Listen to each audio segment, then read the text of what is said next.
Hi, welcome to That Reminds Me Of, a podcast about film and the films that remind us of that film. You're here with Baron and the Doc. And the Maestro. Do we need another drink? Yes, we do. Yeah. Let's make this a quick episode. I agree, Doc. I agree. We are doing our second MIFF film and we don't want to, do hour-and-a-half long MIFF episodes. So, No, let's make it short, quality, sharp, snappy. quality. And I think I introduced this in our last episode from memory. It was so long ago. Yes. But Yes. But I mentioned that we were talking today about The Stranger by Thomas M. Wright. And I think I was whinging about the fact that The Stranger is such a nondescript kind of title. Well used. It's been And oft rolled used. out many times. Yeah. Yes. And yes, well and oft. Starring Joel Edgerton and Sean Harris, two striking-looking fellas. Aren't they just? Big time. Yeah. Sean Harris in particular, what a face. Sean Harris had me at hello. He did. But you know who else did? Joel Edgerton. Joel Edgerton did. Yeah, totally. So we jumped straight into them as a duo. Forget the film. They yeah. were both wonderful in this. I agree. And they both have faces that you can just look at for a long time and they don't have to even be doing much. They could just be looking out at a field and you can imagine a world of thoughts happening behind that look because of their faces. Yep, that's so true. And their beards and their hair and everything. Like, it's a bit like looking at you, Doc. Yeah, I was hoping we were going there. There's a sea of thoughts happening behind that beard. I would have felt a bit sort of, spurned if you hadn't have gone to there. Oh, man, if you had been in this film as well. Oh, wow. Next level. First of all, should we say hi to the maestro? Hi, Maestro. Hi, everyone. How you doing today? Good. Still spring, still a bit of hay fever. Okay. Yeah, that's rough. I think, why don't we stick with the Maestro and get straight into a synopsis? I love it. We tried something really dangerous last week because we've gone Unrehearsed. for how many 60-odd episodes Right. really fluffing the synopsis. Correct. We handed over to the Maestro 1 week and I think he's the man for our synopses from now on. We thought, you know what? We've done enough damage to synopses. Let's hand the baton. We started, if you recall, trying to make up our own. Yep. Failed. Yep. Then we moved to just trying to read them out. Failed. Very ordinary. So right. I give up. Yep. And that was really a masked attempt. That was us trying to, make a little fun of somebody else's efforts to write a synopsis because we had realized how bad we were at it ourselves. No. But anyway, so We can still make fun of the synopsis. oh, totally. Yeah. We just don't have to say it ourselves. Maestro, can you read to us the synopsis with character Okay. of The Stranger? That's the Thomas M. Wright Stranger. Correct. Not Yes. one of the many others. Thank you to IMD. So, two men who meet on an airplane and strike up a conversation that turns into friendship. For Henry Teague, worn down by a lifetime of physical labor and crime, this is a dream come true. Ooh, And that's it? that's it. Okay. Henry Teague, was it? Or Harry Teague? Basically, Henry. Sean Harris's character, meets a dude on a plane, Yep. hits it off, and Yep. ends up getting involved in a little crime ring Yep. of guys making money, good money, moving things from one place to the next. Yep. And one of those people is Joel Edgerton's character. And what we discover is that old Henry. Hang on. No, go on. No, you're right. I think I just want to experience this a bit more slowly, even though we said Oh, great. Yes, please. this is going to be a quick episode. Yeah, okay. I just want to No, pause Good call. on this part of the film. Yep. Before Look we at me. discover other things. Yeah. Let's discover it as we go. Let's talk about the friendship first. Well, let's And- talk about the fact that this Henry Teague character, we're seeing we're him. We are him. At the start? Yeah, we are. We're him if we were very worn out looking oldish guy with a beard in a tracksuit. Yes, that's exact. Well, yes, I'm him. Okay, Yes. so by we you mean But I mean me. I related completely to him, and there's this other character that comes on board, and you're dubious about his motives, but I'm thinking this worn out guy is kind of a good bloke. Yes. Can we talk about the first shot of? Well, you're really slowing it down. I'm just wanted just for a second because it was so damn striking. So the first moment that we see this guy, Sean Harris's character, Henry, he's doing some weird jogging in the aisle of the bus, and he's got a pool of light coming down on him. I don't remember this first shot. You're killing me. It was a really odd thing, but it's a striking intro to a character. Yeah. I wish I remembered that. But look, the point I wanted to make in just slowing it down was that I feel we're in his body. We are experiencing the world from his perspective. Yeah. We're seeing other potential dangers outside of him. We're nervous as we're meeting new people. What are their motives? So the setup is interesting. Yeah, no, I totally agree. It's almost like, old, I'm saying old, but he's not really that old, but like, He looks old. Yeah, he does. He looks worn out. I think that's the main thing. But middle-aged white dudes who don't have family or any connections and just find each other, and and all they have is each other. Yeah. Is interesting. And that's sort of, at the heart of what this story's about. Well, then he meets Joel Edgerton, yeah? Yeah. Joel Edgerton is given some gravitas already because he's the other guy sets him up to see him. So there's all these levels of mafiosa. How do you say it, Sal? Mafioso. Mafioso. Okay. Yeah. All the levels. So just some guy that does a job reports to Joel Edgerton, who reports to someone else. Yeah. You feel the Sean Harris character is feeling a sense of belonging straight away, but also we as an audience are wondering, what is this guy getting himself in for? And I'm feeling dread. Like, is he getting in too deep into this other world? Did you experience it like that? Absolutely. And the way the film's really, it's a very quiet film. It's a slow and quiet film. And even the way that he's introduced into this crime ring is slow and quiet in a way. And like you say, you've got this building feeling of dread, like this is gonna go horribly wrong. It is, just because of the way the whole film is approached. It's dark, it's gritty, it's slow. Everybody has an inner story going on that you're not privy to, but you can see is there. But then there's the shift. Right. I really, really enjoyed this when it's revealed that Joel Edgerton is an undercover cop. Because you don't know that's what I was jumping to earlier when you stopped. That's when you were jumping. You were covering that in one sentence. But great. The power of when we realised that, and I was just trying to compute. I didn't quite understand what was going on. Like it got me that well. Yep. But then that changes the complete frame, and suddenly you're scared for him, for Joel.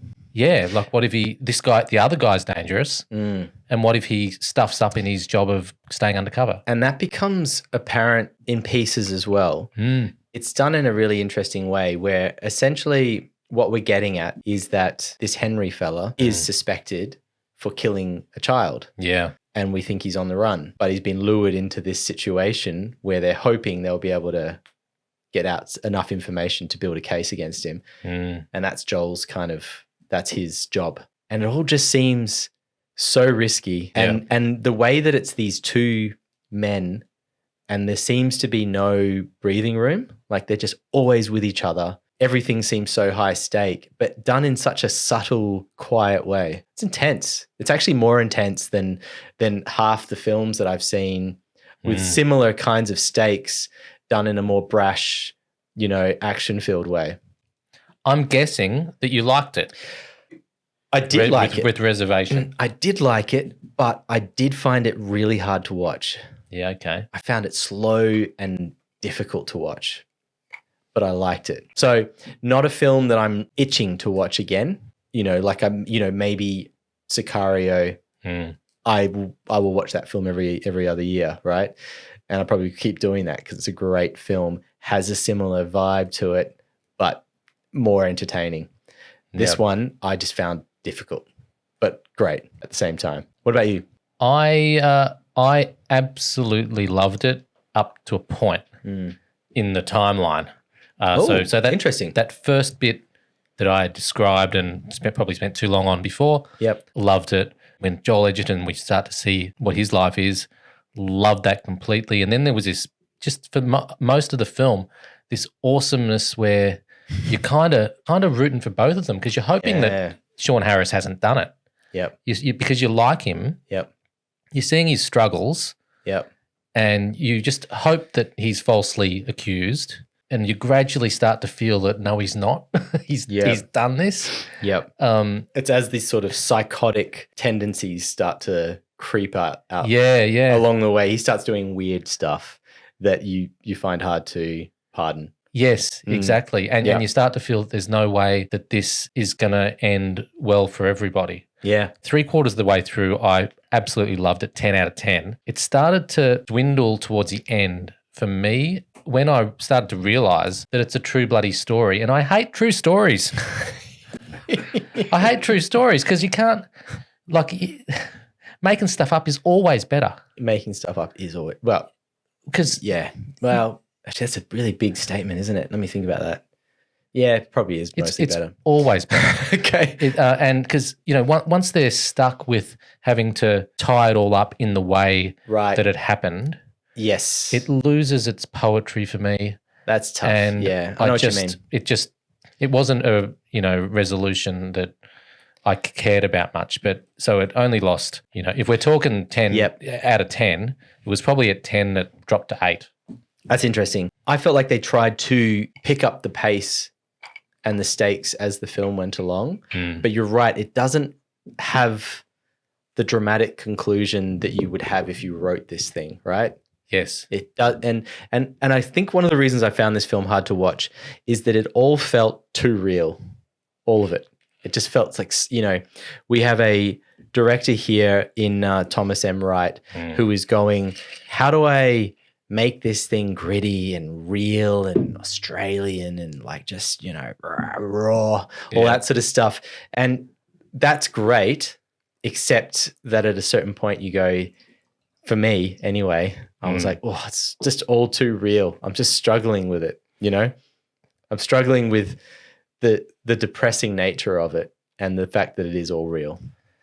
This is so odd because I loved the fact that how real it was. Yeah. Like how real and gritty it was. But I hated the fact that it was actually freaking real. Until you realize that it was real. It was real. Right. And then the grittiness loses its grittiness because I want make-believe grittiness. Make-believe real grittiness. Yeah. So, these characters, I thought, if you weren't tied to this being a feature film of whatever it was, maybe 90 to 100 minutes, something like that. It wasn't super long, although it felt quite long. Yeah. Just because of the pacing. But if you were to take these characters, I think the overarching feeling that I got was that this would work more as a TV show in some way, even though there's not enough story for a TV show.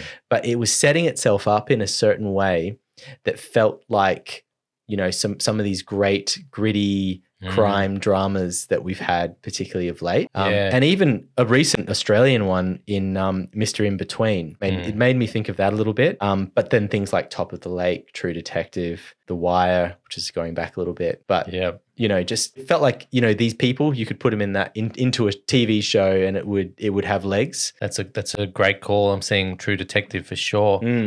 That, slow Lokes relationships. Right, exactly. And it's funny that the second half of the film is where I felt that it suddenly started to pick up pace and tension. In a good way? Well, it should have been in a good way, but then there wasn't enough story to... That's because it's a true bloody story. Right. It ran out of story.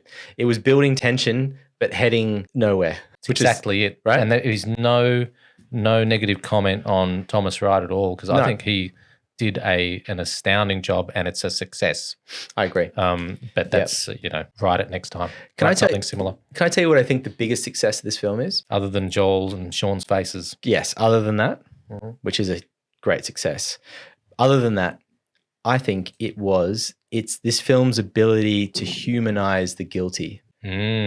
Because you're not sure at first who the guilty party really is. Yeah. And you're falling in love with both of these dudes. Yeah. And then when you do realize who is the guilty party, you find it really hard to accept.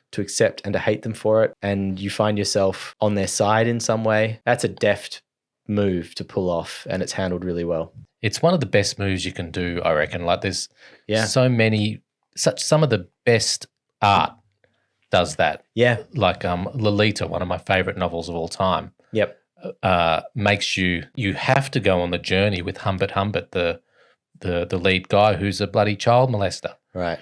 And yet you're forced to see his perspective. And I'm going to give a reminds me of. Let's go straight into it. Let's do it. This is a short episode. Let's do it. Along the same awful lines, The Woodsman, which I might have mentioned to you before. I'm not sure on the podcast or not. Is this the Kevin Bacon Yes. child molester one? Yes. Right. Another one. Haven't seen it. We come into the action from memory with him coming out of prison and being given a house, and I think it's near a school or something ludicrous. Great job there, guys. Yeah. Yeah. However, you see him struggling with what is obviously an affliction, but really trying to be a good person. Yeah.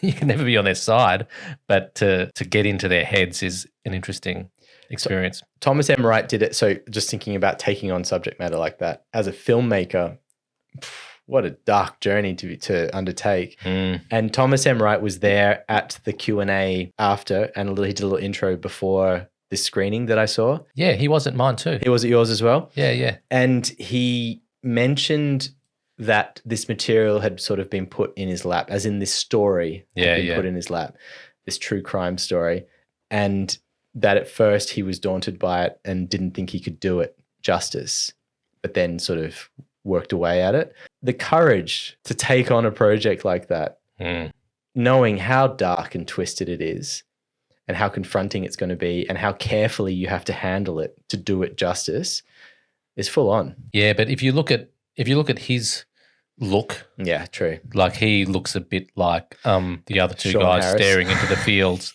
Yeah. and with all the deep thoughts going on in his head. He does. Like he's a very brooding, sort of character. He's got a good look. I like it. He does. Should I throw you one? Throw me one. I kind of gave it away earlier. Sicario. Ah, yes. For a few reasons. Who directed that again? It's someone we've That was Denis. It was Denis, of course. Yep. Yes. But in particular, I think that Thomas M. Wright loved the score from Sicario and lifted pretty much the score with his own little, it has its own little twist, plonked it in his film. In fact, I'd almost guarantee that his temp score was all Johan Johansson's score from Sicario the whole way through it, and then he ended up getting something made pretty similar. You're a bit of a Johan Johansson kind of nut, aren't you? Yeah, and that score in particular, it's a ripper. Good what one. else you got? Well, I'm going to go for Thomas Wright's previous film called I haven't seen Acute it. Misfortune. Have you seen it? Yes. Of course, or else you wouldn't be saying it as a, okay. So it was to much acclaim, and it's quite good. I would say not as good. I think this new one trumps it, but it was, very well received. But it's almost the same film. Two men having a sort of pseudo-sexual kind of bromance, dangerous, one's a bit crazy. Pseudo-sexual bromance. I'm going to use that. I'm going to find a reason to use that. Well, maybe first perhaps look up what it means, because I'm not sure I made it up on the spot. But there's enough adjectives in there for one to stick. Yeah, it's great. Yes, it was exploring the same territory, mainly just to cut to the guts of it, is two blokes and really honing right in on their relationship. And it's about a painter, this guy that won the Archibald. Is that the main prize? Mm-hmm. I've forgotten his name, but I kind of liked it. I didn't like it as much as The Stranger. Yeah. And probably because, again, it's a true bloody story. Yeah, okay. So Thomas, camera A, B. You choose. Dealer's choice. Thomas, I love your work. I want you to write something and do it, because I think you're going to go from 10 to 20 out of 10. Ooh, nice. Okay, good. And was there a moment in that film, what was it called again? Acute Misfortune. Acute Misfortune, where one of the dudes in the pseudo-sexual bromance puts his hand on the crotch of the other one and then just goes, "Nah, mate, just joking. Don't worry about it." Yes. There is? Well, no, there's the equivalent scene when one of the dudes walks to the doorway of the other dude wearing nothing at all. Oh, great. Yeah. Says, in silence, "Nah, mate, just joking," and then walks off. Like, that's what essentially it was saying, same thing. Yeah. You up for it? No? Yep. Yeah, neither am I. Yeah, that's exactly. Yeah, just joking, hey. Just joking, hey. Oh, almost got you. Yeah. Awesome. Yeah. Great. So it's the same film, but both well done. I love it. Now, Any more from you? You can't talk Blue Tongue, which is Joel Edgerton's production company, and some of the other, great Aussie filmmakers, and not mention Animal Kingdom. Oh, you always just show me up here because I haven't seen Animal Kingdom. Oh, okay. Well, look. It's a series as well now, isn't it? Yeah. I haven't seen that either. Maybe forget the series in terms of, like it reminds me of for this film, because it becomes its own thing once it's an American cast and all of that.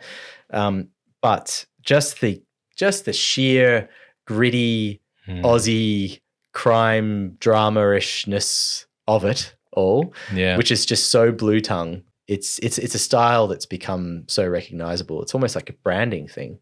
Yeah. So like, would Chopper be in there? Yeah. Early days? So Chopper... Oh, you're talking branding of Blue Tongue. Sorry, of Blue Tongue. However, so Chopper would be a predecessor, I guess. Yeah. Was that a Jackie Weaver's vehicle, wasn't it? Yes. Shot her to stardom. That shot her to stardom. Yeah. Yeah. Totally. Have you got any more on your list? Have I got any more? Well, look, is this a joke one? I'm not sure. I hope so. I reckon we've maybe both done this one before. Point Break. Yeah. What, did you have it too? I do have it on my list. You do? Yeah, I do. Yeah, but I have it as under an umbrella. But I want to hear your take on Point Break. Well, the umbrella is... Oh, what's the umbrella? I guess the umbrella for you would be of films where there's an undercover guy getting Undercover into cop the films. Undercover cop films. Yeah. Yeah. So I was racking my brain for undercover cop films, and the one that stood out was Patrick Swayze and Keanu Reeves. Yeah, totally. And I think it's because central to that film, from memory, was this bromance between Patrick and Keanu, and they really got tight, did they not? Absolutely. Yeah. There was a moment where hand reaches over. He's like, nah, mate, just joking. Don't worry about it. I missed that. Was that cut from the... It was cut. Yeah. Went on the cutting room floor. Yeah, cool. Yeah. Catherine Bigelow was like, nah, we're not doing that in my film. Well, I was going to say Point Break meets something else, but I want to hear your takes on Point Break and maybe the umbrella before I get to the something else. So it's funny you mentioned Point Break, because if you were to take, and we also talked about Animal Kingdom. Yeah. I hadn't thought about the American series of Animal Kingdom. But if you take the Australian film Animal Kingdom and turn it into an American thing, it becomes like Point Break. Oh, wow. Because I really think the American, what I've seen, the little I've seen of it, reminded me of Point Break quite a bit. Point Break was really good. Yeah, it really was. It was great. It's cool. So, okay, great undercover cop films. Yeah. Okay, so I tried hard to think of them. Yeah. And I couldn't. Point Break, Training Day. Yeah, okay. Narc. There's so many more, but I just... Do you know what I struggle with? What? The fact that there seemed to be a lot that milked it for humour. Right. Rather than milk it for the relationship. Yeah. So these three that I've chosen are straighter takes, I guess. Yeah. Yes, you're right. And then it goes off the rails from there. There's probably some more really good straight takes of undercover cop films that I'm just not thinking about at the moment. But I feel like there must be some of the not probably, there are. Yeah, the mafias type ones, the Goodfellas and the Godfathers and stuff, where people are in too deep and are going to get caught. But I just can't think of them. Lee, that's one for the comments, and I'm sure our mate Sean Mackay would probably have like 20 off the top of his head. Sean, please comment. He so would. He would. Oh my goodness. He'd be like, "Oh, you're just scratching the surface." Let me tell you. So ashamed of this pathetic attempt. Absolutely. Okay, well that's all I've got. Have you got any more? No more real ones, but I said it was Point Break meets something else, and that was Point Break meets The Truman Show. Oh, okay. I'm intrigued. Well, just because there was what's his name? The good guy. Joel Edgerton. Joel Edgerton. Yeah, cool. Once he opens the kimono, Yeah. and we see that, he's a good guy. He's an undercover cop. Right. And we see the infrastructure that surrounds Right. Sean Harris. Like how big a bloody operation this whole thing is. It's this enormous operation to gaslight one guy. Yeah. So, and it reminded me very much of The Truman Show, where everything is arranged to deceive one person. And he's Truman. He's and Truman. that makes me feel sad for him again. Well, and that's right. That's why it's so well done. Yeah. Because it's taken Truman. And do you ever feel more sad for anyone than Truman? No. Like that's sad. That's right. It's awful. Like because he's not. Everyone knows except the guy that's being cheated on. Yes. Sort of. Everyone's in on the joke except for him, and that's why you feel so much for bloody Sean. When it all comes unraveling and you can see that he's finally realizing what's happened and how elaborate it all was. Yeah. That's the saddest moment. Do you know why it's sad too? Because we're seeing him becoming a better person. Right. In front of our eyes. Yes. We're seeing him get the mateship that he's always wanted. Right. We're seeing him get friends. He's seeing structure in his life for the first time. All these things that he's been lacking, he's getting. And by the time he's got them all, it's then that they pull the bloody rug out from under him. And there's the betrayal. So like that's just beautiful storytelling. It is, isn't it? Even though life is the storyteller here. Yeah. Written by Thomas M. Wright and Life. Brilliant. Maestro, any I know you didn't see this one, so any final thoughts? Did you want to see it? Have we whetted your appetite Have we sold for this you? film? No, I want to see it. Yeah. But if you talk about probably if you talk about The Godfather, you mentioned before, then you actually bear for The Godfather now. So that kind of game. Yeah. You barrack for him, yeah. It's there. That's true. What power the maestro has to be able to get a perfect reminds me of for a film that he has not yet seen. Yeah. Yep. Because that's right. You it's all of these films where you're rooting for the bad guy. Yeah. It's beautiful. Well, I don't think there's anything else to say. No. Other than if you haven't seen this film already, it's an Aussie film. You should go support it. We have, of course, completely spoiled the whole ending for you. But if that's fine by you, still see it. That's unfortunate because it's the reveal that was really my favourite moment of this film. So we have stuffed it. Yes. Yes. However, we do hope that given the time between releases of films and when we do an episode, that people have seen them first. Yeah. But you never know. Okay. Well, I think that's a wrap. Yes. I'm back. We've done a couple of episodes quickly now. Yep. I'm back in the mood. Can't wait to the next one. We're not letting too much time go. We're moving forward with the next one. Lovely. Awesome. See you, Maestro. See you, Doc. See you next time, fellas. Ya. Bye.